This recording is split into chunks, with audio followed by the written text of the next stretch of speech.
അവൾ വന്നേക്കാം. She may come ആണോ അതോ ഷീ മൈറ്റ് കം ആണോ? ഇത് രണ്ടും തമ്മിലുള്ള വ്യത്യാസം എന്താ? രണ്ടും സാധ്യതയെ കാണിക്കാനാണ്, രണ്ടും പോസിബിലിറ്റി കാണിക്കുന്നതാണ്, സാധ്യത കാണിക്കുന്നതാണ്.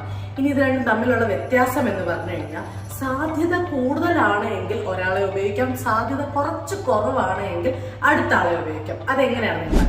ഞാൻ നിങ്ങളോട് ചോദിക്കുവാണ്, പരീക്ഷ കഴിഞ്ഞ് വന്നപ്പം എടാ നീ പാസ്സാവുമോ എന്ന് ചോദിക്കുമ്പം നിങ്ങളുടെ മനസ്സിലാണ് ഉത്തരം വരുന്നത്. നിങ്ങൾക്ക് തോന്നുവാണ് ഞാൻ അത്യാവശ്യം എഴുതിയിട്ടുണ്ട്, എന്നാൽ എനിക്ക് 100% ഉറപ്പാണെങ്കിൽ ഞാൻ I will pass the exam എന്നങ്ങ് പറഞ്ഞാൽ മതി. പക്ഷെ എന്നാൽ എനിക്ക് ചെറിയ ഡൗട്ട് ഉണ്ട്, ചിലപ്പോൾ ഞാൻ ഫെയിൽ ആയേക്കാം, ചെറിയൊരു സാധ്യതയുണ്ട് ഞാൻ ഫെയിൽ ആവാൻ, നല്ല സാധ്യതയുണ്ട് ഞാൻ പാസ്സാകാൻ. അങ്ങനാണെങ്കിൽ നിങ്ങൾ പറയും yes I may pass the exam, ഞാൻ പാസ്സായേക്കാം, സാധ്യതയുണ്ട്.